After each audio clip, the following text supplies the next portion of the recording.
y me la hacen, no hay ningún problema. Y si escriben por el chat, el doctor Ponce va a ver el chat y las preguntas que ustedes hagan. En general, la saliva es un fluido biológico muy importante para el odontólogo, y el odontólogo de alguna manera que hace su práctica clínica en forma aislada en su consultorio con sus pacientes, trabaja en grandes centros o trabaja en consultorios más pequeños o él solo, siempre tiene acceso a la saliva y las características, la calidad, el volumen de la saliva tiene una importancia muy grande, no solamente en la salud bucal, sino también en la primera parte del tracto digestivo. En general, siempre decimos que la saliva es un fluido que no se lo tiene en cuenta hasta que falta. Es decir, hasta que por alguna situación patológica, por algún tratamiento de otra patología subyacente, se alteran las glándulas salivales, se altera la morfología, se alteran las características celulares y por ende la saliva no se produce o se produce en muy poco volumen y con cambios en la composición química. La saliva tiene gran importancia para que podamos hablar, para la percepción del gusto, es decir, las papilas gustativas necesitan de la saliva para poder percibir el gusto. Participa en la remineralización del esmalte, es decir, la remineralización posteruptiva del esmalte, y esto actúa durante toda la vida,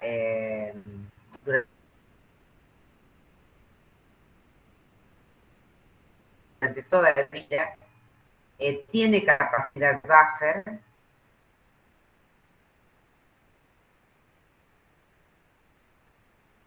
puede consumir con la dieta, y además la capacidad buffer ayuda a disminuir el pH de la placa del biofilm bacteriano para disminuir la incidencia de la caries o la desmineralización del esmalte. Mantiene, como les decía yo, la integridad oroesofágica, es decir, la primera, no solamente en boca, sino también la primera porción del aparato digestivo.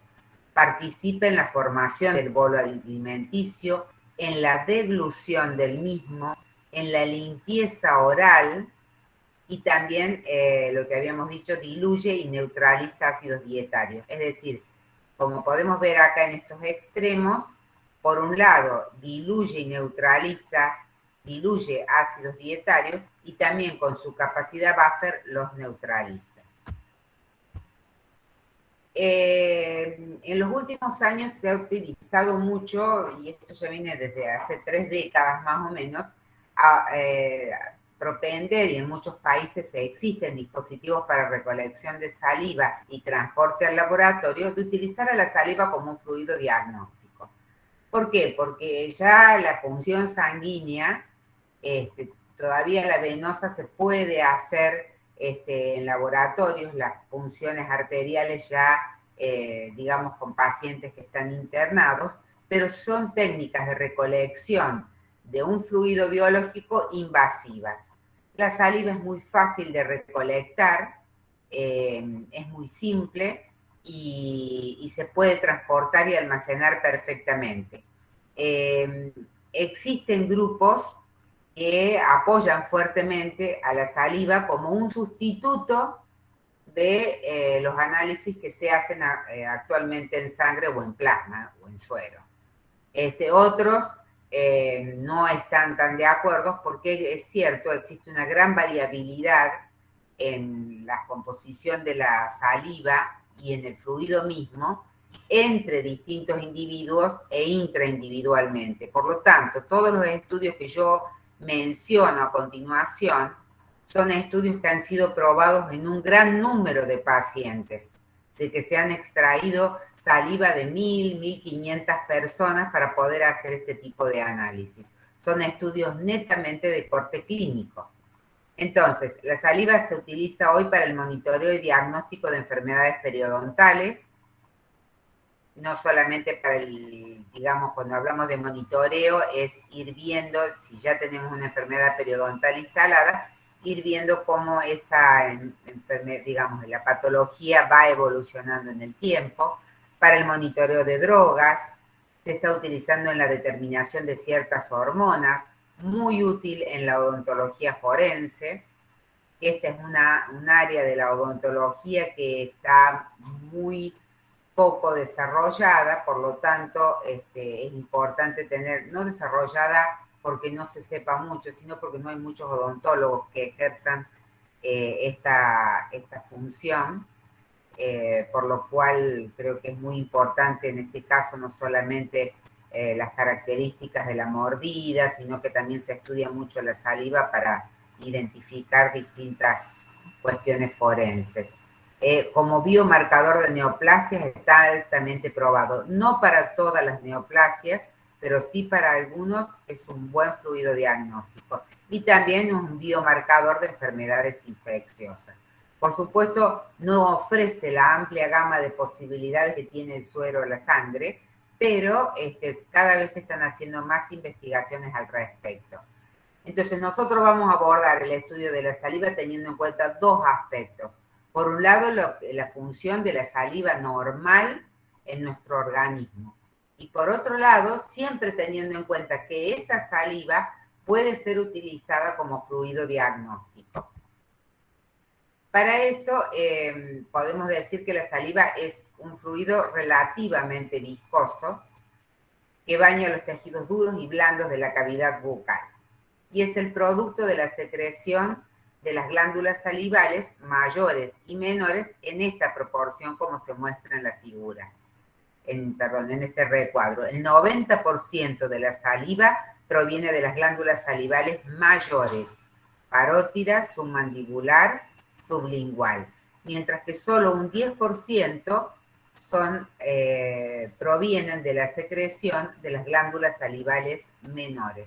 Por ende, cuando ustedes recogen saliva de la boca de un paciente para estudiar, pueden pensar que los cambios, si encuentran cambios, están más vinculados a las glándulas salivales mayores que a las menores, en razón del bajo porcentaje que estas aportan, no porque sea bajo, no es importante, que aportan a la saliva total.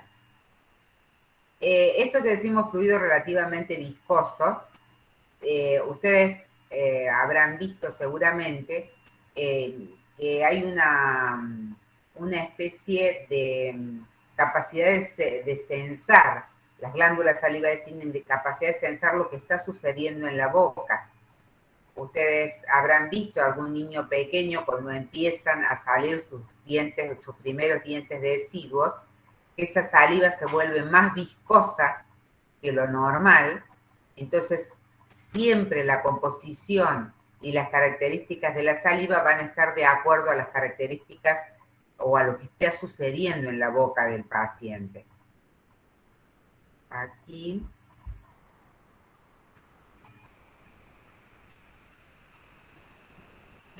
Perdón. Se ha trabado el puntero láser. Ahí está. Por ejemplo, en el carcinoma escamocelular bucal, esta es una neoplasia maligna que es una de las más comunes en la cavidad bucal, y los sitios anatómicos más frecuentes son labio inferior, bordes laterales de la lengua y el suelo de la boca. El tratamiento consiste, por supuesto, en la extirpación quirúrgica del tumor, la radioterapia y la quimioterapia, o radioterapia o quimioterapia, o ambos tratamientos en conjunto. ¿Qué es lo que acá lo pueden ver? Cómo se ve la imagen macroscópica indirecta del carcinoma y la zona o la región de la lengua en la que está localizada. Este es un paciente masculino de 70 años de edad que acudió al servicio de odontología por presentar una lesión eritematosa localizada en mucosa lingual en la parte posterior. Tenía aproximadamente 6 meses de evolución. Refirió discreto dolor en la zona gingival del tercer molar durante los últimos 45 días. Entonces ahí pueden ver la lesión eritematosa de bordes levantados en la mucosa lingual. a la altura de la pieza 38. Esto es sacado de un trabajo, un estudio de casos en los cuales se vio este tipo de tumor. Estas características o estas lesiones las van a ver de manera más profunda cuando vean estomatología o cursen la materia de estomatología. Yo no estoy tan centrada en esta clase en hablar sobre el carcinoma escamocelular bucal, sino lo que sucede como consecuencia del tratamiento de este tumor. Es decir, el tratamiento más utilizado es, por supuesto, la cirugía, extirpar el tumor y posteriormente las radiaciones. Si bien al paciente se le hace una especie de máscara para proteger las zonas en las que se encuentran las glándulas salivales, se ha visto que las radiaciones son la principal causa de supresión de la secreción de saliva. Y por lo tanto, estos pacientes no solamente padecen la sequedad bucal característica de esta situación, sino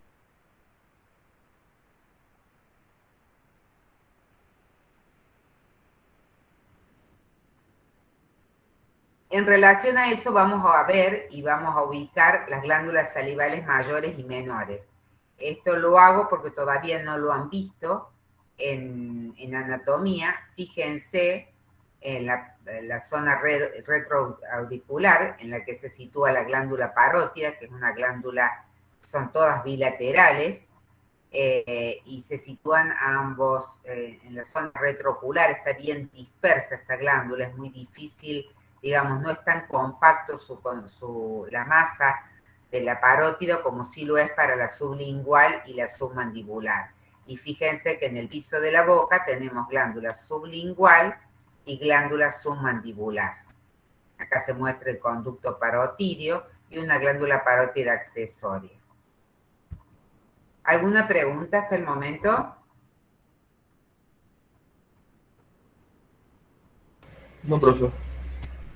Bien, seguimos. Cuando vamos a estudiar la saliva, las características que tiene la saliva, se pueden emplear salivas parciales, es decir, recolectar a través de dispositivos especiales que se ubican o localizan en el ducto de salida de cada glándula, la saliva parotidia o la saliva submandibular y sublingual, y estas no pueden ser separadas porque ambas drenan con los ductos que están muy cercanos unos de otros. Entonces, a diferencia de la parotidia, que se puede sacar una saliva pura, en este caso tenemos que, digamos, cuando se analiza submandibular y sublingual junta. Y la otra posibilidad es que directamente se tome saliva total, es decir, la saliva proveniente de acá, como habíamos dicho, las glándulas salivales principales o mayores, glándulas salivales menores, y acá se incluye, desde luego, el fluido gingival, y además en la saliva total tenemos restos de alimentos, los microorganismos que están en boca, células descamadas de la mucosa oral, etcétera, por lo que en este caso en particular de la saliva total, siempre para poder estudiarla y para poder ver su composición se requiere una centrifugación previa para eliminar todos los elementos formes que se encuentren diluidas en la misma. El volumen de saliva. El tema, fíjense ustedes acá que en individuos sanos, el volumen secretado en 24 horas, condiciones fisiológicas, es decir, esto han sido utilizados o se han medido en pacientes que no poseen ninguna otra patología, es decir, personas sanas. Fíjense la variabilidad, puede ir desde 0,25 litros o 250 mililitros a 1 litro. Y también se han visto individuos que pueden alcanzar 1,5 litros de saliva por día. Pero fíjense que el rango es muy amplio, aún en individuos sanos. Esto me parece interesante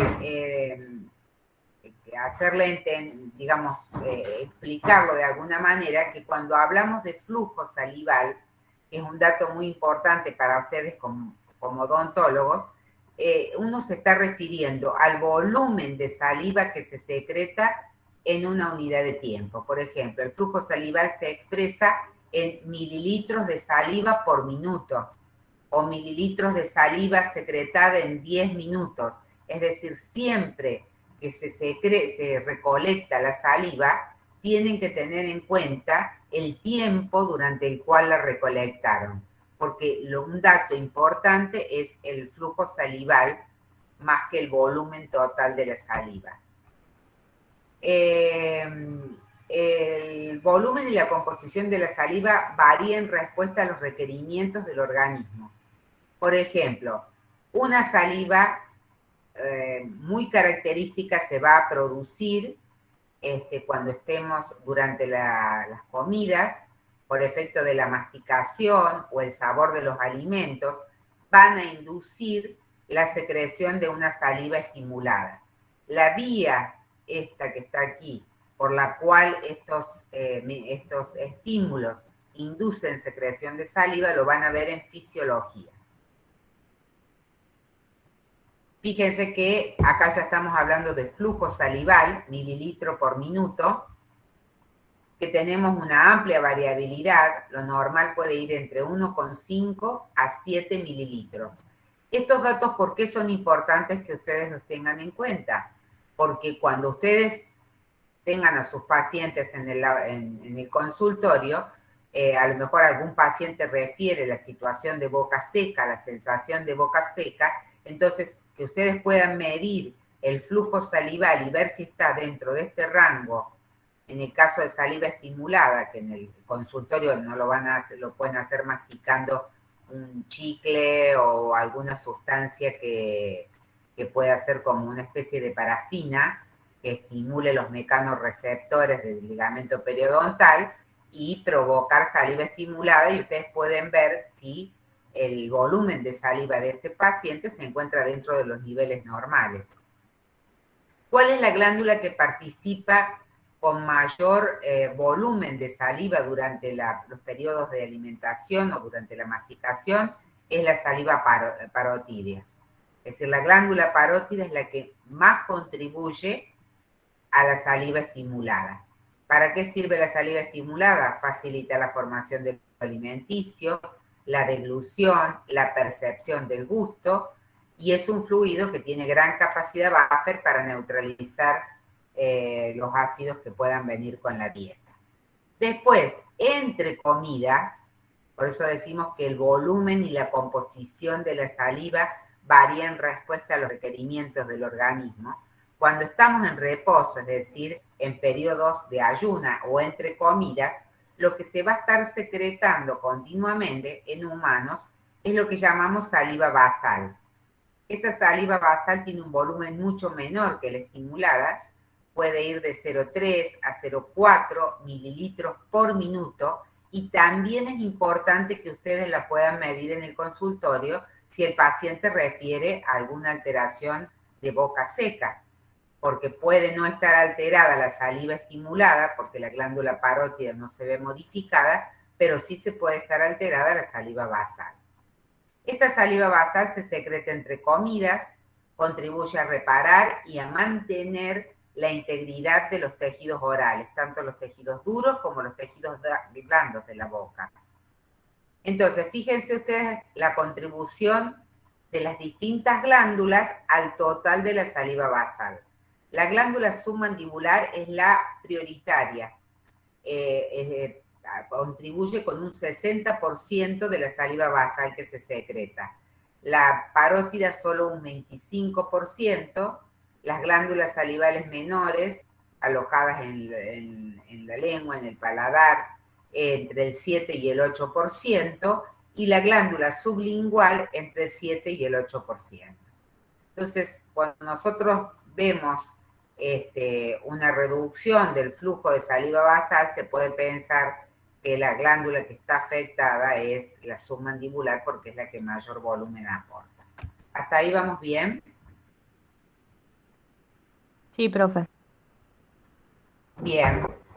Esto me habían dicho que lo habían visto en histología, ¿es así? ¿Quién me dijo recién sí, profe?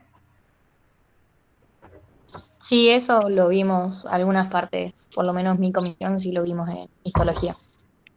Bien, entonces lo voy a pasar rápidamente y el que tenga alguna duda al respecto me abre el micrófono y pregunta. Bueno, acá lo que ustedes ven es un típico acino. Estas son las células acinares. En este caso se trata de un acino seroso.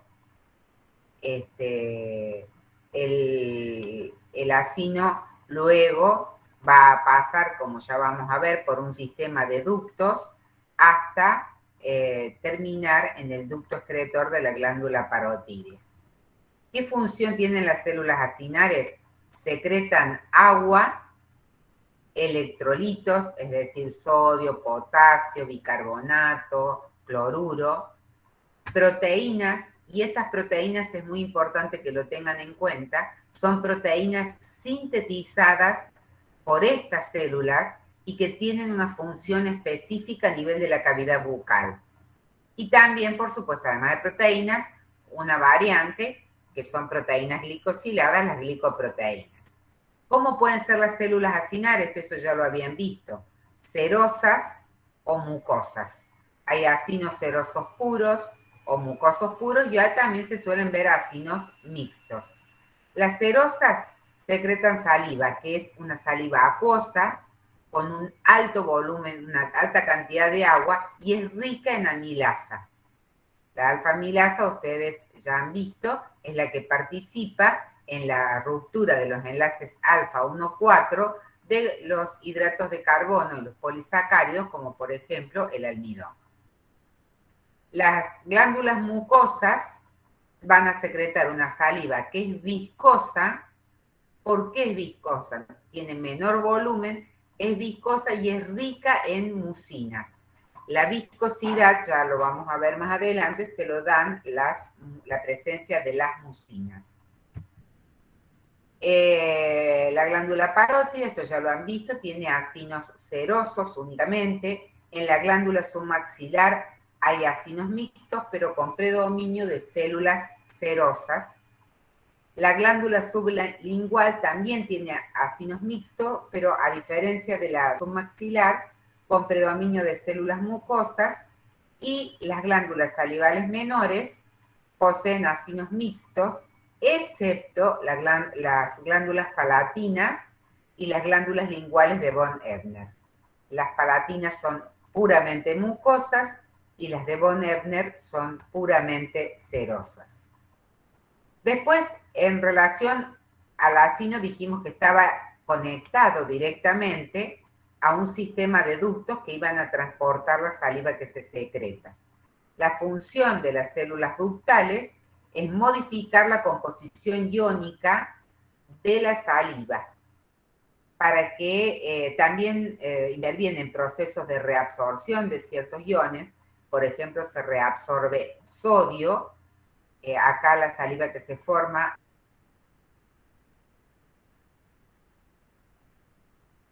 que empieza a pasar a través de los ductos, la composición química de la saliva va cambiando, se reabsorben ciertos iones, se secretan otros, y también las células ductales sintetizan ciertas proteínas que son secretadas hacia la saliva para constituir la saliva final, que es la que llega a la boca. Es decir, que de esta saliva acinar que se formó hasta la que llega a la boca, hay una serie de transformaciones hasta dar una composición óptima.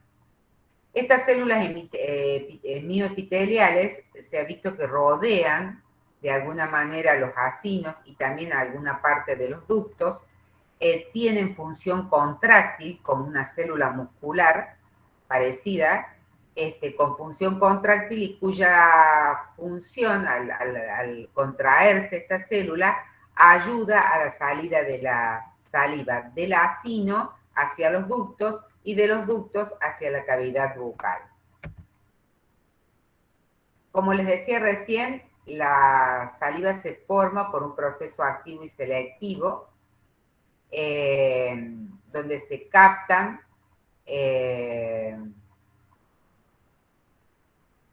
Sí, acá esto de captación, esto modificación del plasma sanguíneo, táchenlo, acá me quedó de algún otro lado, pero no corresponde, porque en realidad la saliva es sintetizada, lo que viene del plasma es agua y electrolitos como sodio, cloruro y otros, potasio, etcétera. Las proteínas son proteínas propias y sintetizadas por los ácidos serosos o mucosos. Cuando vemos en la saliva la presencia de alto contenido de proteínas que se suelen ver en plasma, hay que pensar en una gingivitis, en un proceso inflamatorio en boca, que el exudado está produciendo un aporte de proteínas de la sangre a la saliva, pero eso no es normal. Todo esto es una representación esquemática de lo que les mostraba recién, el acino, los ductos, la saliva primaria y cómo esa saliva se modifica a través de su pasaje por los ductos. La circulación sanguínea, que acá no la he mostrado y que va a ser la que va a proveer de agua y de electrolitos, digamos, es provista por una red muy densa de vasos sanguíneos que rodean todo el acino y parte de los conductos, de los conductos excretores. Por ejemplo, esta es una imagen que hemos sacado del libro de Blanco, que este es el ejemplo, una representación esquemática, le falta el núcleo por razones de espacio, de una célula acinar. Acá tenemos el lumen o el interior del acino, y acá tenemos el espacio intersticial, que es donde está esa densa red de vasos sanguíneos. Entonces, acá pueden ver que entre células están lo que se llaman las gap junction o las uniones estrechas, y vamos a ver lo siguiente. Los mecanismos de transporte tienen ciertas proteínas de transporte en la membrana basal y ciertas proteínas de transporte en la membrana apical. Por ejemplo, el ingreso de sodio al interior de la célula va a ser, digamos, va a estar vinculado con la bomba de sodio potasio ATPasa ubicada en la membrana basal. También existe en membrana basal un cotransportador sodio-cloruro. Ingresa, por cada sodio que ingresa un cloruro. También existe en la membrana basal un intercambiador de sodio-protón. Ingresa sodio, salen protones. Todo esto en membrana basal, y por supuesto el dióxido de carbono producido por el metabolismo también puede ingresar a la célula. ¿Para qué es importante el dióxido de carbono? Porque el dióxido de carbono en presencia de agua, a través de una enzima que se llama anhidrasa carbónica, acá con la sigla AC, sintetiza ácido carbónico, que se desdobla en protón, que va a salir de la célula hacia el espacio intersticial, y el bicarbonato, que va a ser secretado a través de un canal iónico que se encuentra en membrana apical, que secreta bicarbonato y secreta cloruro. El bicarbonato, como vamos a ver, es muy importante en el mantenimiento del pH de la saliva, es decir, tiene acción de bufferizante. Cuando hay una amplia concentración de cloruros en el lumen de la glándula salival, esto va a traer, por cuestiones de carga, un pasaje de sodio un pasaje de sodio intercelular que va a atravesar las gap junction, entra sodio al lumen y el sodio arrastra agua. El potasio sale también por un intercambiador por un canal iónico hacia el lumen del acino, y lo que faltó acá colocar en membrana apical es la presencia de proteínas, que en el caso de las glándulas salivales se llaman aquaporina 5, que van a aportar agua al lumen acinar, pero por un pasaje transcelular. Es decir, esta agua que ingresa siguiendo al sodio es un pasaje de agua paracelular. El pasaje de agua transcelular lo hace a través de acuaporinas que están ubicadas en la membrana apical. ¿Qué es lo que pasa en las células ductales? Perdón. Acá, en las células acinares, se va a formar una saliva que es isotónica con el plasma. ¿Qué quiere decir esto? Que tiene la misma concentración de iones de sodio, cloruro, potasio, bicarbonato que el plasma. Ahora, cuando pasa a través de los ductos, fíjense, acá tenemos una célula ductal, este es el lado, la membrana apical, y por acá viene la saliva desde el acino, y este es el espacio intersticial. Fíjense lo que van a hacer las células ductales. Van a reabsorber sodio a través de un intercambiador sodio-protón, toma un sodio y elimina un protón hacia la saliva. Ese sodio rápidamente va a ser eliminado hacia el espacio intersticial por la bomba de sodio-potasio ATPasa, es decir, la misma bomba de sodio que recién habíamos mencionado, que saca un sodio e ingresa potasio. Entonces, ¿por qué está el círculo en rojo? Porque en su pasaje a través de los ductos, lo que van a hacer las células ductales es reabsorber sodio y van a sacar o reabsorber cloruro de la saliva que se sintetizó en el acino. El cloruro va a ingresar a la célula ductal por un intercambiador cloruro-bicarbonato, es decir, entra un cloruro y sale un bicarbonato, y ese cloruro va a pasar rápidamente al espacio intersticial a través de un canal iónico ubicado en la membrana basal. Por supuesto, las células ductales también tienen la misma capacidad de sintetizar a partir de dióxido de carbono y agua, y con la presencia de anhidrasa carbónica, ácido carbónico que se desdobla en protón y en bicarbonato, y el bicarbonato es excretado hacia el lumen ductal. Entonces, ustedes pueden ver acá qué es lo que hacen las células ductales. Reabsorben sodio, reabsorben cloruro, secretan potasio y secretan bicarbonato.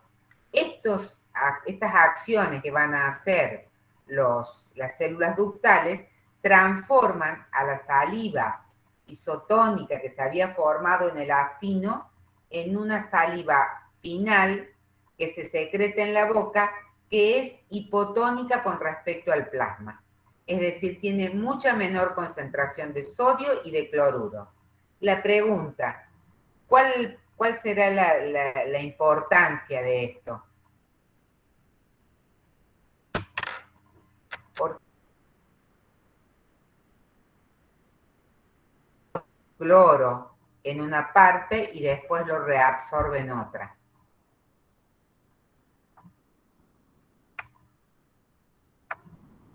A ver.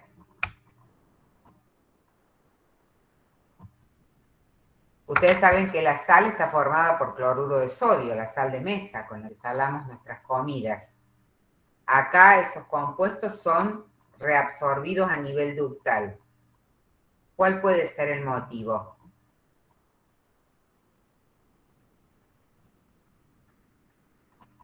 ¿Alguien lo quiere arriesgar algo y decirlo? No hay problema. ¿El pH, profe? No, el pH está vinculado con el bicarbonato. Pensá La en el presión gusto. arterial. No, pensá en el gusto. ¿Qué pasaría si nosotros tuviésemos una concentración de sodio y de cloruro tan alta como la que se genera en el acino? ¿Podríamos percibir el sabor de las comidas? No, porque como que se inhibiría el sabor, quedaría muy saturado. Exacto. Claro. exacto.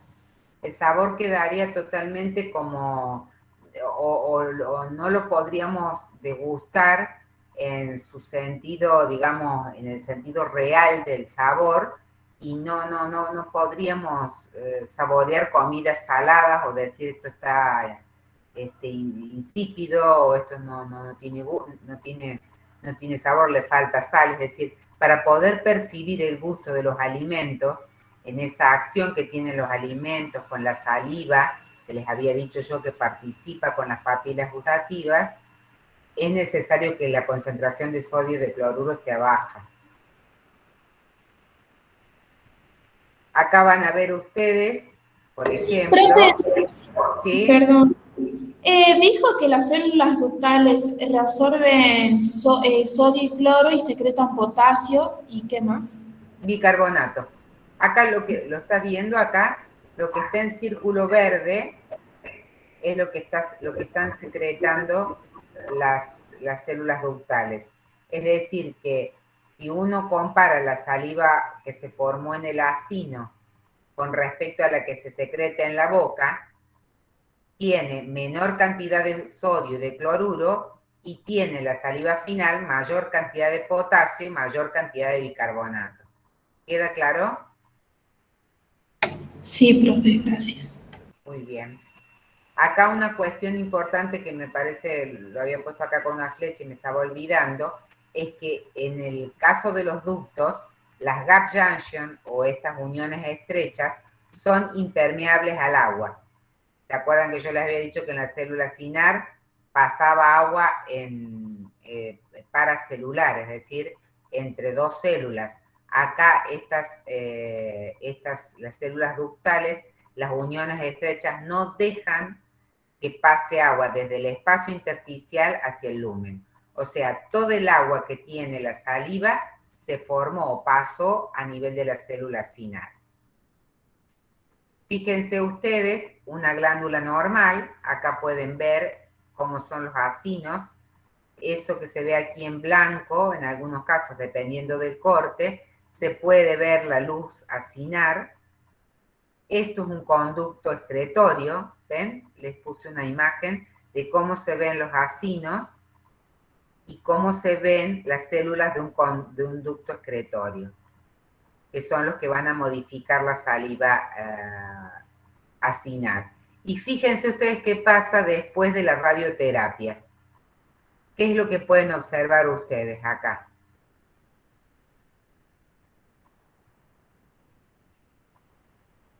¿Alguien se anima a decir qué es lo que ve acá o cómo, comparando una con otra, qué es lo que pueden observar en la imagen de la derecha?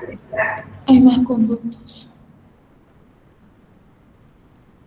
Es cierto, se pueden ver más conductos, pero fíjate qué pasó con los acinos. ¿Redujeron su tamaño? Sí, prácticamente redujeron su tamaño, no existen. Esto es tejido fibroso, ¿se dan cuenta?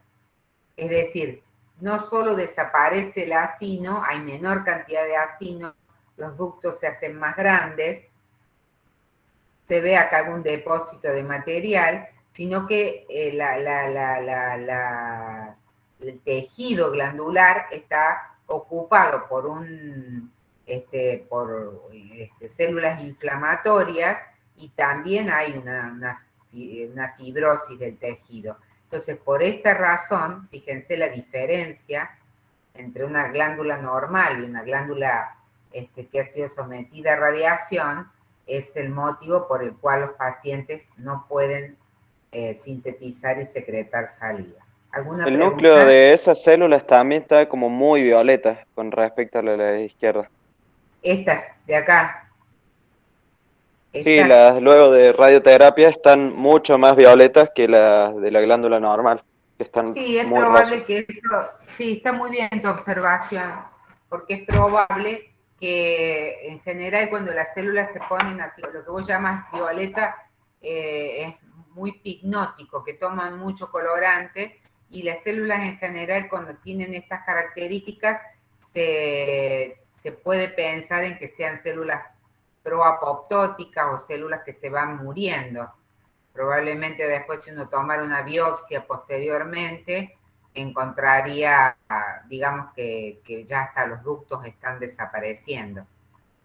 ¿Queda claro? Muy buena tu observación. También hay que Sí, tener en profe. cuenta que me parece, dentro de las imágenes, yo siempre simplemente lo puse para que ustedes vean y comparen la cantidad de acinos que hay en una glándula normal y en una glándula tratada luego de radioterapia, porque es muy probable que el aumento en el que fue tomada la fotografía de la izquierda sea mucho más alto que el de la fotografía de la derecha. No obstante, muy buena es muy bueno tu aporte. ¿Sigo? Sí, profe. Sí, profe. Sí, profe. Bien. Fíjense ustedes ustedes tienen que ser defensores de la saliva y tienen que ser como van a ser los profesionales de este nuevo siglo en donde hay muchos adelantos tecnológicos. Ustedes tienen que ser defensores de la saliva, tienen que estudiarla, tienen que verla porque les puede dar muchísima información. Fíjense qué maravilloso que es esto. La saliva está formada por un 99% de agua, es pura agua. Solamente tiene un 1, no lo olviden nunca, un 1% de solutos. De ese 1% de solutos, es decir, si tomamos 100 mililitros de saliva, el 1% de esa saliva corresponde a soluto, el resto es puro agua. De ese 1% de los solutos tienen la mitad, es decir, el 0,5%, son solutos no dializables, es decir, proteínas que sintetiza la misma glándula. Por ejemplo, acá les menciono algunos: alfa-amilasa, proteínas ricas en prolina, estatinas, estaterinas, inmunoglobulina A, mucinas, etc. Es decir, salvo la inmunoglobulina A, que ya vamos a ver, el resto de las proteínas son sintetizadas por los acinos de las glándulas salivales. Y el 0,5% restantes de esos solutos pueden ser componentes orgánicos como la urea, la creatinina, vitaminas. Estos son compuestos que provienen ya de, digamos, de la sangre, ¿no? No son sintetizados por la glándula. Puede haber glúcidos, puede haber lípidos, y dentro de los componentes inorgánicos que ya vamos a ver, el calcio, el fosfato, bicarbonato, cloruro, sodio, es decir, que la saliva solo con un 1% de solutos, 0,5% de proteínas y 0,5% de entre compuestos orgánicos e inorgánicos, cumple sus funciones biológicas a la perfección. La concentración de los componentes de la saliva están notablemente influidos por la velocidad del flujo. Por lo tanto, no es lo mismo la composición química de la saliva basal, que tiene un flujo salival bajo, que la composición química de la saliva estimulada, que es la que dijimos que era prioritariamente sintetizada por la glándula parótida y que se liberaba ese tipo de saliva durante las comidas.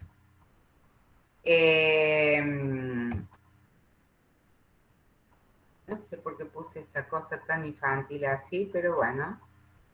En el caso de una glándula normal, y para hacer una aplicación de la importancia de la saliva en la protección de la caries dental, las bacterias de la placa, como ya sabemos, metabolizan los hidratos de carbono de la dieta y van a producir, por un lado, ácidos orgánicos, porque es un metabolismo de tipo anaeróbico, es decir, ácido láctico, hacen una glucólisis anaeróbica, y también van a producir polisacáridos, que ustedes lo han visto, los levanos y los dextranos, que van a servir para adherir las bacterias o el biofilm al diente, y también le van a servir de nutrición al biofilm bacteriano en los periodos de ayuno.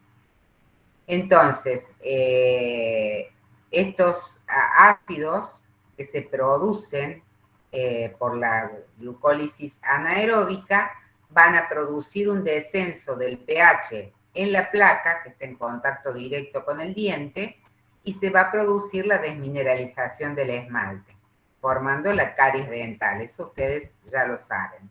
Entonces, ¿qué componentes inorgánicos tenemos en la saliva? Perdón. Que van a ayudar a neutralizar esos ácidos que se forman en el biofilm bacteriano. El bicarbonato. Recuerdan ustedes que el bicarbonato se secretaba en la célula acinar y también se secretaba en la célula ductal.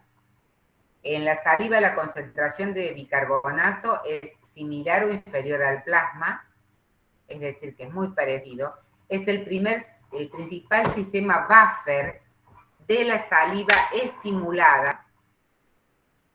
Como habíamos visto, deriva del dióxido de carbono, que por su reacción con agua y por acción de la anhidrasa carbónica, se convierte, habíamos visto, en ácido carbónico, que se desdobla en protones que salen al espacio intersticial y en bicarbonato. Esta es la ecuación que ya la habíamos visto, tanto en glándulas acinares como en células tubulares. El pH de la saliva. El pH de la saliva es muy sensible a la velocidad de flujo. Entonces, tanto esto lo que yo les digo acá pasa para la saliva estimulada como para la saliva basal. Cuanto más alta es la velocidad de flujo, mayor es el pH. ¿Se dan cuenta? Es decir, acá, al aumentar la velocidad de flujo o al aumentar el flujo salival, llevamos más saliva a la boca, se produce, por un lado, un efecto dilutorio de los ácidos y por otro lado, con el aporte de bicarbonato, se neutraliza y el pH sube. Si el pH sube, disminuye el proceso de desmineralización.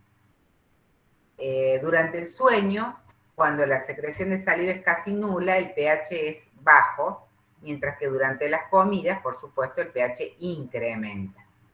Fíjense ustedes, acá se estudió los 3 tipos de saliva parotidia, saliva submaxilar, submandibular basal y saliva total basal. Fíjense que la parotidia tiene un pH más ácido que la submaxilar, por lo tanto, la suma de ambas salivas llevan alrededor de un pH de 6.5 en la cavidad bucal durante las etapas entre comidas. La capacidad bufferizante de la saliva es la capacidad la capacidad que tiene la saliva de mantener un pH próximo a 6,75. Esta función la lleva a cabo principalmente, como dijimos, el bicarbonato, es el principal buffer, y es muy importante porque evita variaciones bruscas del pH salival con la ingesta de diferentes alimentos ácidos. Qué sé yo, por ejemplo, la Coca-Cola tiene un pH de 4 y pico. Las bebidas alcohólicas también tienen pH bajos. Entonces, de alguna manera, se ha visto y está comprobado que la ingesta de ciertas bebidas no alcohólicas con pH bajos producen una desmineralización del esmalte. Entonces, acá el volumen de la saliva, una correcta secreción de saliva, estaría contrarrestando naturalmente estos compuestos que ingresan con la dieta. En el caso de la lesión de mancha blanca, que es lo que vemos acá, es la primera manifestación de la caries dental, que se ve como una mancha blanquecina u opaca, y que si progresa se va a formar la caries y la cavitación.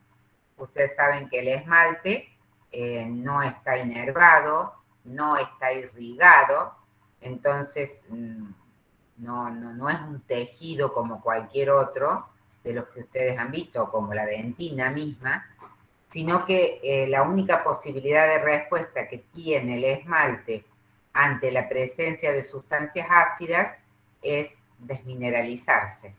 Es decir, no tiene otra forma el esmalte de protegerse de los ácidos. No existen células, es acelular, no está irrigado, no está inervado. Por lo tanto, si hay ácidos abundantes en la placa bacteriana, se va a formar una descalcificación del esmalte. ¿Qué significa eso? Cuando hablamos de descalcificación, es que se pierde calcio y se pierde fosfato, que pasan desde el esmalte atraviesan la placa hacia la saliva. ¿Queda claro? ¿Se entiende? Sí, profe. Sí, Bien. sí. Es decir, esa es la respuesta del esmalte. Indudablemente ya nosotros vamos a ver más adelante que la saliva tiene proteínas que y tiene calcio y tiene fosfato que va a inducir la remineralización. Es decir, entre comidas la saliva basal va a producir una remineralización dental. Entonces siempre el esmalte está desmineralizándose y remineralizándose. El problema es cuando no hay una correcta higiene bucal y cuando el volumen de saliva es bajo, porque entonces ya ahí ese mecanismo de desmineralización, remineralización, no es tan efectivo. Actualmente, digamos, el concepto de los odontólogos es trabajar sobre todo en odontopediatría con la odontología mínimamente invasiva. Es decir, tratar de prevenir que esa mancha blanca o esa lesión incipiente de caries progrese, se desmineralice más y termine cavitándose. Entonces, se utilizan muchas sustancias remineralizantes. Las que mejor funcionan son las que tienen altas concentraciones de fluoruro. Y acá lo que les quería mostrar para que ustedes vieran y vincularan la importancia de conocer las estructuras y la química biológica para poder después vincularla a la tarea que ustedes realicen a diario. Uno de los remineralizantes que se está utilizando es el CPP-ACP. El CPP esta sigla en inglés quiere decir que son fosfopéptidos de la caseína. Son trocitos o segmentos de la caseína de la leche. Que tienen la capacidad, esos fosfopéptidos de caseína, son estas líneas rojas que ustedes pueden ver. Estos fosfopéptidos de caseína, por su estructura, por el tipo de aminoácidos que tienen, le permiten englobar o mantener, que son las esferas en verde, altas concentraciones de fosfato de calcio, produciendo soluciones digamos, metaestables, que en lugar de precipitar en la boca, pueden atravesar la placa, ponerse en contacto con el esmalte y remineralizarlo. Si si no estuvieran estos fosfopéptidos de caseína, estos complejos de fosfato de calcio precipitarían directamente en la boca, nunca llegarían a la superficie del esmalte. Entonces se vio que asociando unos péptidos que derivan de la leche con fosfato de calcio amorfo, pueden producir o tener un efecto remineralizante. Este producto, digamos, lo desarrolla a partir del conocido efecto anticariogénico que tienen los lácteos. El doctor Reynolds es un odontólogo, investigador australiano, que, digamos, diseñó este tipo de remineralizantes. Hoy por hoy hay otras formulaciones en el mercado que, además de tener fosfopéptido de caseína y fosfato de calcio, también incluye fluoruro, porque son mucho más efectivos. Entonces, ¿la saliva tiene calcio normalmente? Sí, lo tiene. Es decir, que la saliva puede, así como nosotros recurrimos a la remineralización, si la persona tiene una buena higiene bucal, no tiene una predisposición genética a caries, y sus glándulas salivales funcionan bien, el calcio, el fósforo y las ciertas proteínas de la saliva pueden ejercer la misma función que lo que vemos acá. Entonces, ¿qué componentes inorgánicos? No vamos a ver todo, vamos a ver algunos. El resto está todo en el libro de ambiente bucal que ustedes tienen. Entonces, ¿cuál es la saliva que mayor cantidad de calcio aporta? Es la saliva submandibular. Ustedes pueden ver en individuos formadores de sarro que los dientes, los incisivos inferiores, son los que más sarro acumulan, porque ahí está la salida del ducto excretorio de la submandibular. ¿Cómo se encuentra ese calcio? Como ustedes lo pueden ver acá en este gráfico de torta, tenemos un 75% del calcio de la saliva se encuentra libre. Ese calcio libre es el calcio que va a ser capaz de remineralizar el esmalte. Un 10% se encuentra unido a sales de calcio, formando sales, y un 15% del calcio está unido a proteínas. Pero lo que ustedes ven acá en lila es el calcio efectivo que va a producir o que va a ser útil en la remineralización del esmalte.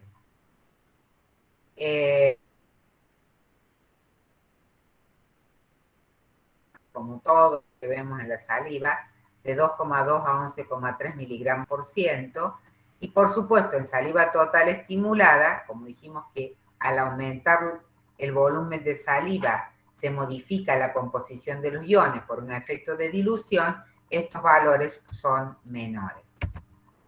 Fosfato, también tenemos fosfato en la saliva, pero acá la que aporta la mayor cantidad de fosfato es la saliva parotídea. Se especula de que una glándula, la submandibular, aporta mucho calcio y la parotídea aporta mucho fosfato, porque si una misma glándula aportara altas concentraciones de ambos iones, probablemente el fosfato de calcio precipitaría dentro de la glándula. La mayor parte del fosfato se encuentra en forma iónica como una mezcla de fosfato monoácido, es decir, con un solo protón y dos cargas negativas, y fosfato diácido con dos protones y una carga negativa. Para la saliva basal, la mitad de la capacidad buffer la ejerce el sistema de buffer fosfato. Es decir, que en la saliva basal, el buffer fosfato tiene como una responsabilidad compartida con el bicarbonato para mantener los valores de pH entre 5 y 7. Acá pueden ver cómo van cambiando las distintas especies iónicas. De ácido fosfórico va a pasar cuando hay un aumento en la concentración de protones en el medio, se va a transformar en fosfato diácido, que aumenta más los protones o disminuye el pH, que es lo mismo, va a pasar a fosfato monoácido y de ahí va a pasar a fosfato. ¿Cuál es la concentración de fosfato en saliva total basal? Entre 6,1 y 71 miligramos por ciento. Fíjense que así como lo vemos en el volumen de saliva basal y de estimulada, que hay una amplia variación aún en individuos sanos, esa misma variación también, por supuesto, por dilución, se ve en la concentración de los componentes de la saliva. Por supuesto, en saliva estimulada los valores son menores. Esto pasa por un efecto de dilución, igual que el calcio. Entonces, calcio y fosfato en la saliva basal se encuentran en condiciones sobresaturadas con respecto a la hidroxiapatita. Es decir, la saliva secreta elevadas cantidades o tiene elevadas cantidades de calcio y fosfato. Entonces, en algunos casos se ha visto que al estar tan alto la concentración de calcio y fosfato, estos iones suelen precipitar. Si precipitan a nivel del esmalte, van a inhibir el proceso de desmineralización, favoreciendo la remineralización. Es decir, que las bacterias desmineralizan o los alimentos ácidos desmineralizan y de pronto el calcio y el fosfato de la saliva durante los periodos de reposo vuelven a restituir la hidroxiapatita que se perdió. También hay individuos que son altamente formadores de sarro y el sarro o tártaro dental se forma a partir de una precipitación del fosfato y del calcio. Por eso las limpiezas dentales periódicas son aconsejadas por ustedes, porque ese sarro puede precipitar sobre la placa, calcificar la placa, lo que significa que no la podemos eliminar con el cepillado, pero la placa bacteriana sigue trabajando y produciendo ácidos y ya ahí se produce la desmineralización y no puede atravesar las sustancias que van a contrarrestar estos efectos desde la saliva a la superficie del esmalte. ¿Alguna pregunta con respecto a estos iones?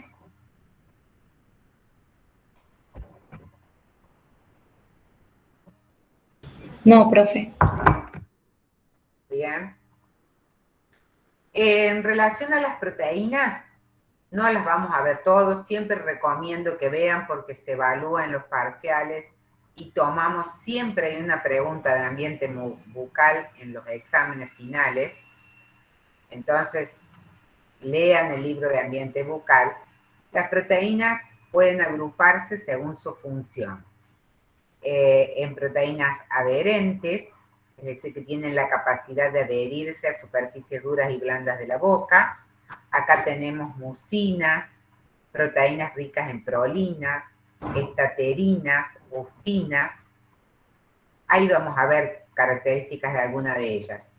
Adherentes, entonces que se pueden adherir a superficies duras y blandas de la boca. Otras proteínas con acción digestiva, amilasa, lipasa salival. Otras proteínas con acción antimicrobiana. Tenemos la inmunoglobulina A secretoria, que no la sintetiza la glándula, viene del intersticio. Histatinas, cistatinas, lisocimas, lactoferrinas, peroxidasas y aglutinas que sí son sintetizadas por las glándulas salivales.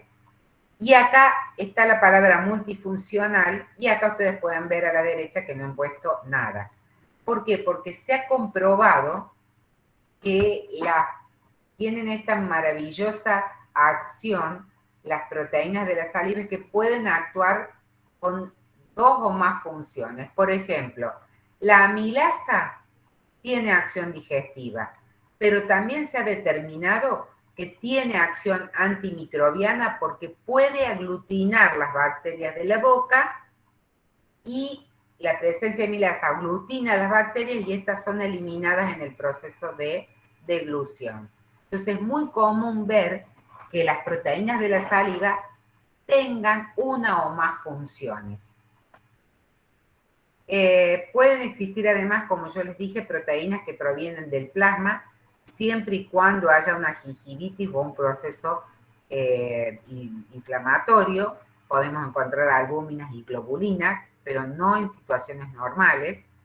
También podemos encontrar enzimas que provienen de la flora microbiana, es decir, que también son proteínas como glucosidasa, catalasa, ureasa. De todas estas proteínas que vimos acá, como ya hablamos del calcio, ¿se acuerdan que hablamos del CPP-ACP, de los fosfopéptidos de caseína del doctor Reynolds? Bueno, vamos a ver que pasa lo mismo en la boca. En la saliva hay calcio, hay fosfato, y esta proteína, la estaterina, es una proteína que tiene, por un lado, capacidad de adherencia, se puede adherir a distintas superficies, pero por otro lado la estaterina tendría una característica muy parecida a la de los fosfopéptidos de caseína. De hecho, esos fragmentos tienen la misma secuencia de aminoácidos. Entonces, la estaterina sería nuestra proteína natural que va a participar en la remineralización porque tiene, ya vamos a ver, residuos de fosfoserinas que tienen la capacidad de estabilizar el fosfato de calcio amorfo, es decir, calcio que viene de la saliva submandibular, fosfato que viene en mayor medida de la parotidia. No es que la submandibular no secrete fosfato, secreta fosfato, pero en menor concentración que la parotidia. Ese fosfato se forma un fosfato de calcio amorfo, es rodeado por la estaterina y entonces en lugar de precipitar en boca, puede llegar al esmalte y remineralizarlo. Fíjense, estos son los residuos, digamos, esto es un segmento de la estructura primaria de la estaterina. Podemos ver que tiene 3 fosfoserinas, es decir, serinas fosforiladas, 3 fosfoserinas unidas entre sí y 2 ácidos glutámicos. Este motif o esta secuencia de aminoácidos es el responsable de provocar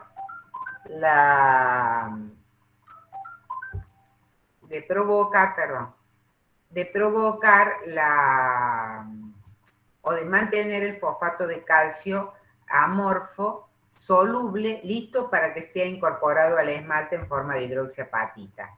Es muy pequeña, tiene 43 aminoácidos, con un segmento amino terminal con carga muy negativa, que permite que se pegue o se absorba, es decir, se adhiera a la hidroxiapatita del esmalte. También tiene un efecto de, como dijimos, que son multifuncionales las proteínas de la saliva, también se ha visto que puede participar en la adhesión de una serie de microorganismos que facilita la colonización de la película dental en este caso. Es decir, se pega la estaterina al esmalte y por un lado participa en el proceso de remineralización y también puede participar en la formación de la película adquirida del esmalte. También tiene funciones de lubricación. Esto se los puse como un ejemplo para que ustedes vean la multifuncionalidad de una proteína.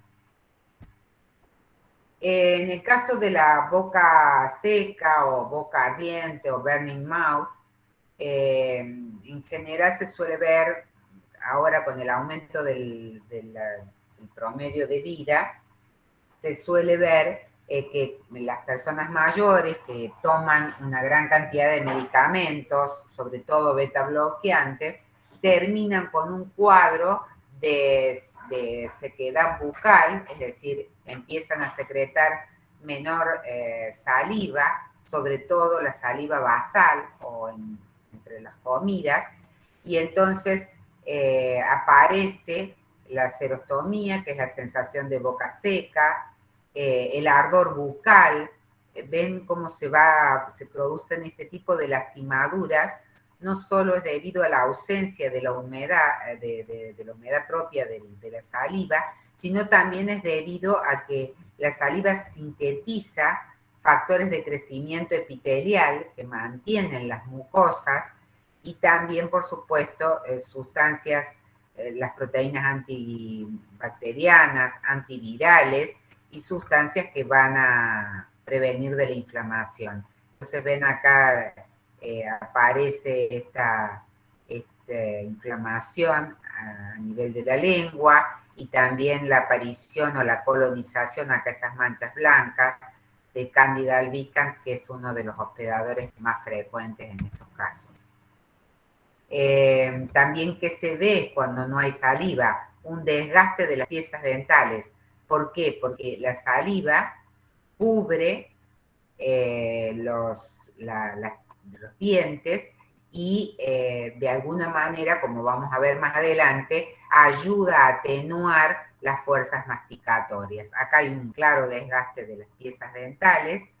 Y bueno, acá como se veía, irritación de las papilas linguales y por supuesto lo que vemos acá, la aparición de llagas y de distintas lesiones que pueden ser de origen viral, herpéticas, o la Candida albicans, que es una de los hongos que, digamos, más aparecen en estos casos.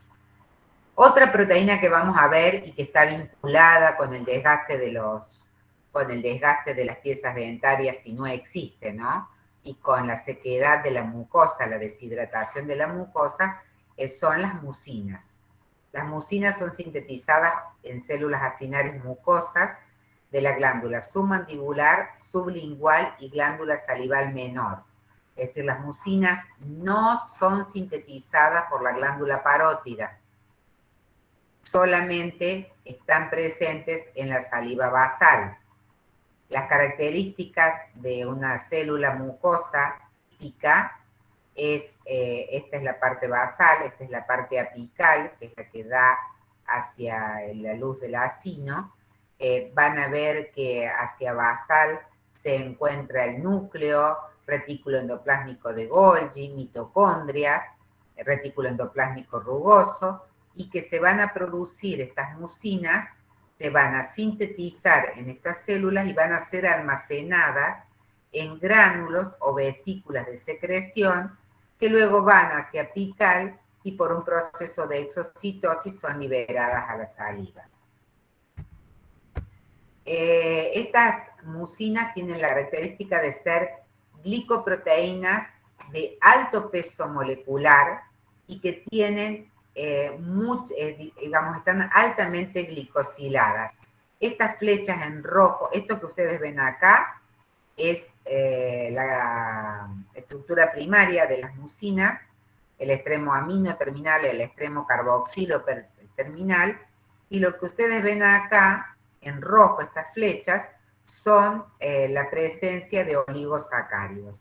Esta gran cantidad de oligosacáridos en las mucinas son los responsables de la captación de agua que tienen las mucinas, tienen capacidad de captar agua y por eso le dan, son viscosas, por eso tienen capacidad de adherirse al diente y a los tejidos blandos de la boca y evitar que se produzca la deshidratación o de la mucosa o el desgaste de las piezas dentarias. Se las clasifica en una mucina de alto peso molecular, esta es la MUC5B, que tiene alrededor de 1000 kilodalton, está muy altamente glicosilada, es el 30% de las mucinas totales en la boca, y la función más importante es la de lubricación. Cubre los dientes, cubre la mucosa, a la mucosa la previene de la desecación y también previene a la mucosa que sea irritada por sustancias tóxicas que vengan con los alimentos o irritantes como el alcohol. El alcohol naturalmente es un deshidratante, entonces se ve protegido de alguna manera la mucosa por la presencia de estas mucinas de alto peso molecular. En el caso de los dientes, estas mucinas bañan las estructuras dentales y lo que van a hacer es participar con su humedad, reduciendo el impacto de las fuerzas masticatorias y evitando el desgaste de las piezas dentales. La MUC7 es una mucina de bajo peso molecular, es decir, tiene menor cantidad de oligosacáridos, la otra pesaba 1000 kilodalton, esta pesa entre 130 y 150 kilodalton, es soluble en la saliva, es decir, no se deposita en los tejidos blandos, ni duros, ni tiene propiedades de lubricación, y tienen como función unirse a una gran variedad de especies bacterianas, incluyendo el Streptococcus mutans, responsable de la caries dental, y Candida albicans.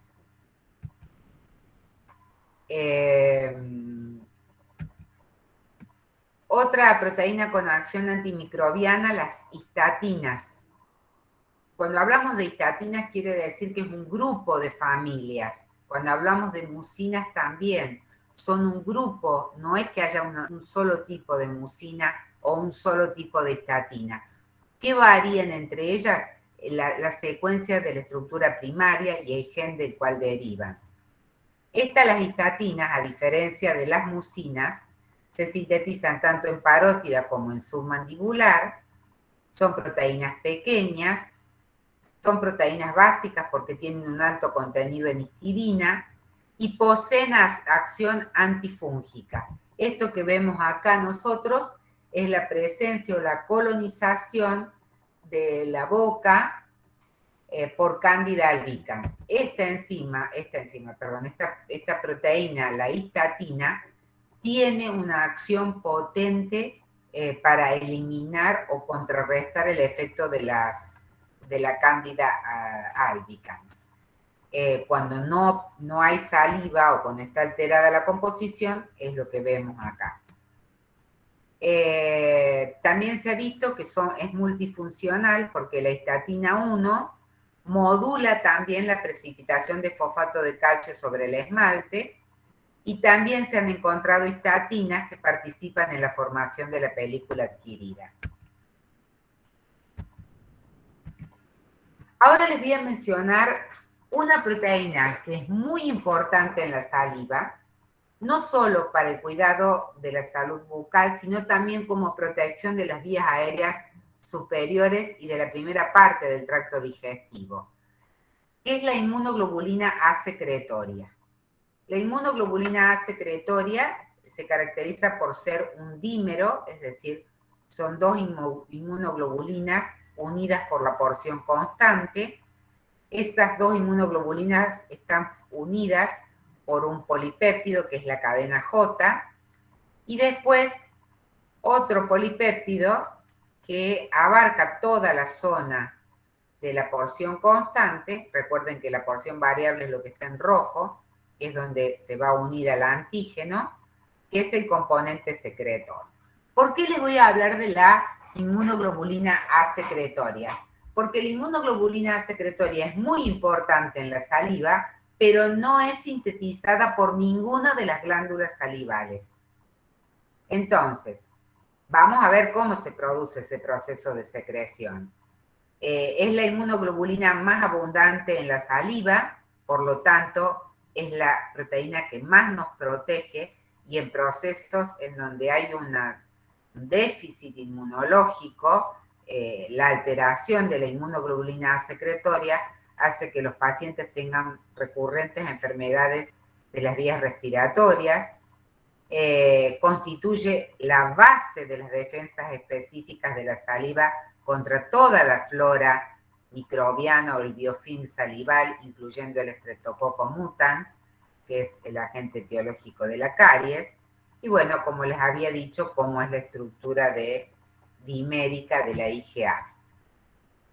Decimos, no secretada por la glándula, pero sí está en saliva, sí es importante. Cuando no tenemos IgA secretoria, hay muchos problemas de caries, problemas a nivel de infecciones recurrentes, o sea, es algo que los pediatras investigan mucho, la concentración de inmunoglobulina A secretoria en niños que tienen infecciones recurrentes. ¿Quién sintetiza ¿Qué células sintetizan la inmunoglobulina A secretoria? Son células plasmáticas que están ubicadas en el estroma o en el parénquima o en el tejido intersticial de los acinos y de las glándulas salivales. Es decir, si estas son las células, por ejemplo, acinares, acá tenemos la membrana basal, que está en contacto con el tejido intersticial de la glándula, está en contacto con los vasos sanguíneos, con los nervios, con la inervación, y esta sería la apical, que acá tenemos la luz del acino. Entonces vamos a ver qué pasa. La célula plasmática, que no es más que un linfocito que se transformó al estar en contacto con un antígeno en una célula plasmática, comienza a sintetizar anticuerpos. Fíjense que la síntesis de la inmunoglobulina A ocurre en el parénquima, ocurre en el intersticio glandular, no en la célula glandular propiamente dicho. ya es liberada como un dímero, es decir, con la cadena J que une a ambas inmunoglobulinas. Entonces, esta inmunoglobulina A secretada en el intersticio va a hacer contacto con receptores que se encuentran en las células de la glándula salival, que ese receptor es una proteína, va a contactar con la inmunoglobulina A secretoria, y una vez que se haga el contacto entre el receptor y la inmunoglobulina A secretoria, se va a incorporar la inmunoglobulina por un proceso de endocitosis.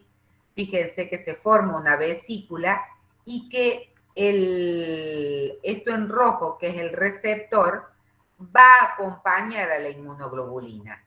El receptor no es otra cosa que el componente secretor o esta cadena que ven acá, que unen las porciones constantes de ambas inmunoglobulinas.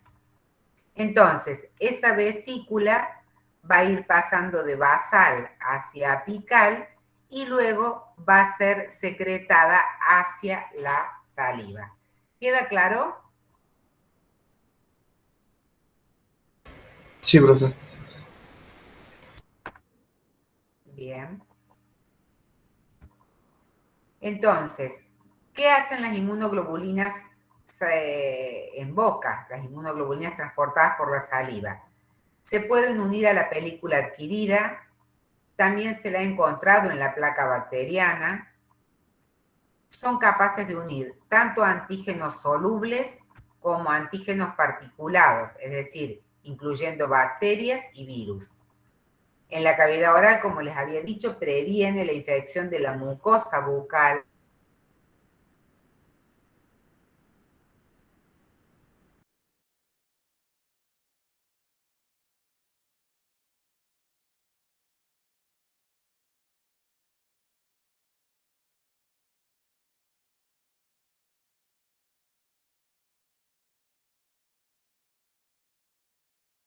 De agentes extraños o patógenos, digamos, cuando hablamos de agentes extraños nos referimos a gérmenes potencialmente dañinos para el organismo, que son directamente eliminados a nivel de la boca.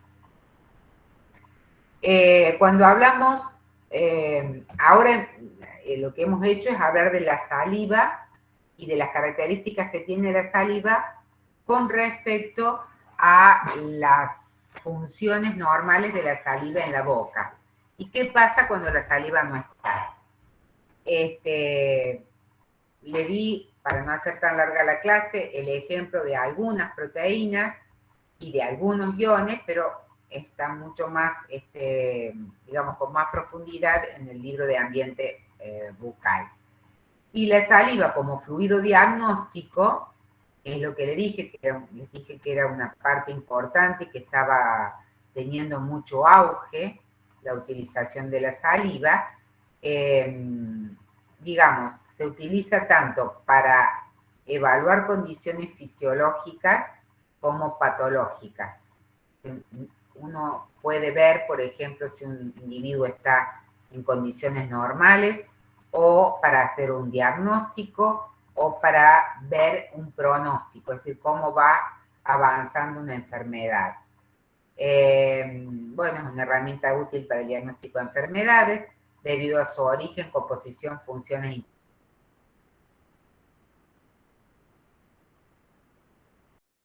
y, como les había dicho, no es invasiva, es fácil de guardar y mucho más económica su recolección que la sangre.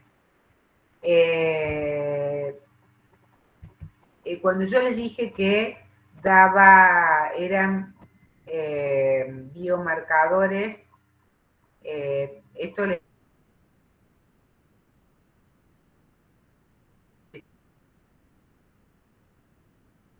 de determinación de hormonas en particular, lo quería mostrar en la siguiente diapositiva, porque ya está plenamente demostrado que situaciones de estrés provocan serostomía.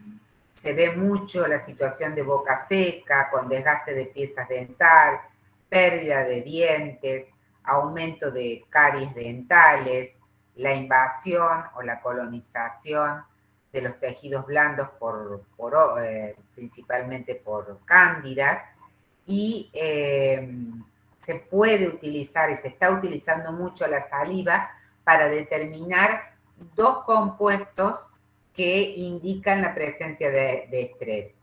Se puede medir el cortisol, que es la hormona del estrés por excelencia.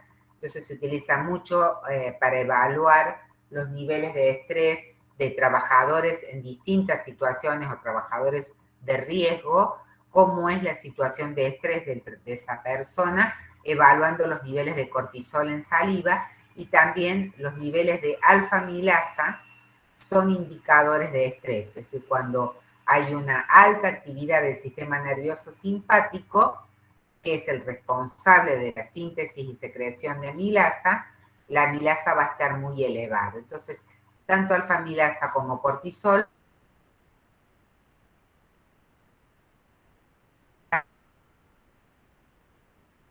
¿por qué es mejor que la sangre? Porque para la persona recoger una muestra de saliva no produce dolor, no produce miedo.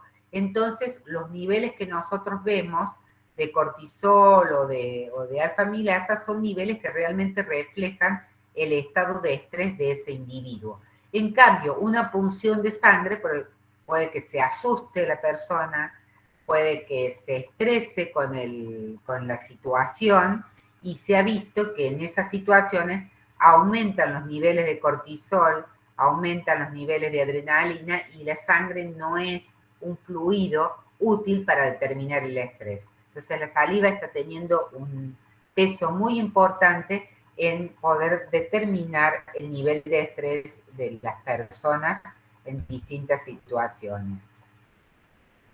En este sentido, por ejemplo, nosotros hicimos un trabajo de proteómica, o sea, analizamos las proteínas de la saliva submandibular en ratas que estaban expuestos a un estrés crónico, y pudimos observar, si ustedes ven acá en la electroforesis, pudimos ver, acá está el marcador de peso molecular, este es el control, este es el animal estresado con un tipo de estrés, y este con otro tipo de estrés. Lo que pudimos observar es que dependiendo del tipo de estrés pueden desaparecer ciertas proteínas, como la que se marca acá la flecha, ¿ven? La proteína esta está en el control, está en este animal estresado en concentraciones más altas, pero desaparece con otro tipo de estrés, que es cuando se lo mantiene al animal en luz constante. El animal, la rata, es un animal de hábitos nocturnos, y mantenerlo 20 días en luz constante provoca un estrés. Y desaparece esta proteína en la saliva. Esta proteína que desaparece acá, nosotros la identificamos. Este fue un trabajo que se hizo junto con una universidad de la Universidad de Calgary en Canadá. Esta proteína que desaparece es una proteína que está vinculada con procesos, con la protección de la boca y de la primera parte del aparato digestivo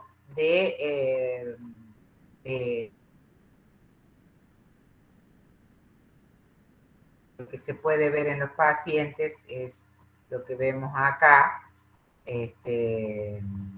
No era esto. Este tipo de colonización por Candida albicans. Esa proteína disminuye por un determinado tipo de estrés. O sea que el estrés no solamente nosotros en una saliva de una persona estresada no solamente podemos medir su nivel de estrés viendo los niveles de cortisol o los niveles de alfa-amilasa, sino que también podemos analizar la composición de las proteínas y ver que pueden faltar algunas proteínas que son esenciales para la protección del ambiente bucal.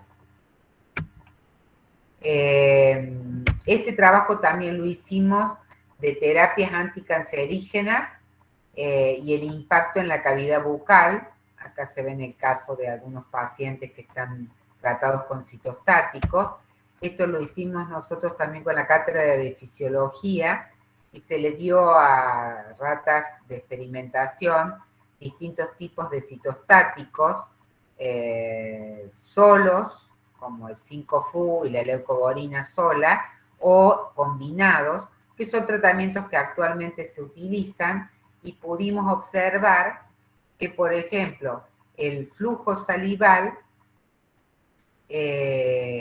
estaba aumentado cuando se daban los dos citostáticos juntos, pero, que no la tengo acá a la diapositiva, ese aumento del flujo en realidad se debía a que uno estaba de alguna manera correlacionando el flujo con la cantidad de tejido, y estas glándulas tratadas con 5-FU y leucoborina eran mucho menores, mucho menor su tamaño, y por eso pudimos determinar que había un aumento del volumen en este caso.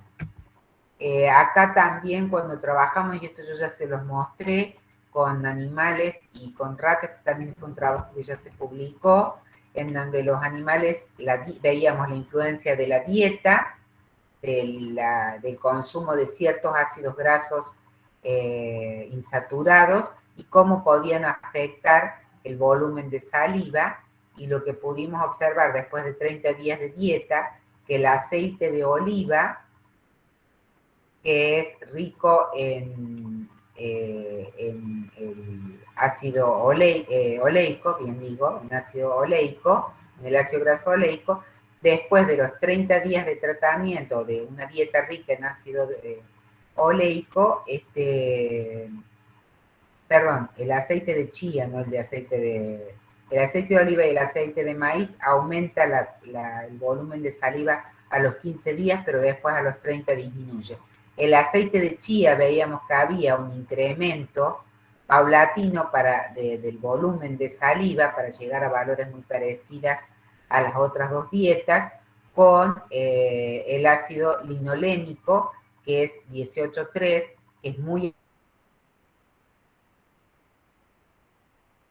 como el tipo de dieta, el tipo de ácidos grasos que consumimos pueden influir para bien o para mal en el volumen de saliva secretado. Bueno, eso es todo. Si hay alguna pregunta.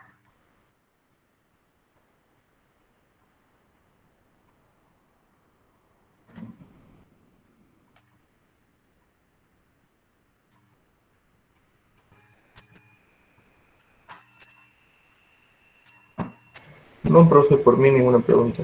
Quedó bien, Muy claro. bien. Muy bien. ¿Alguien más?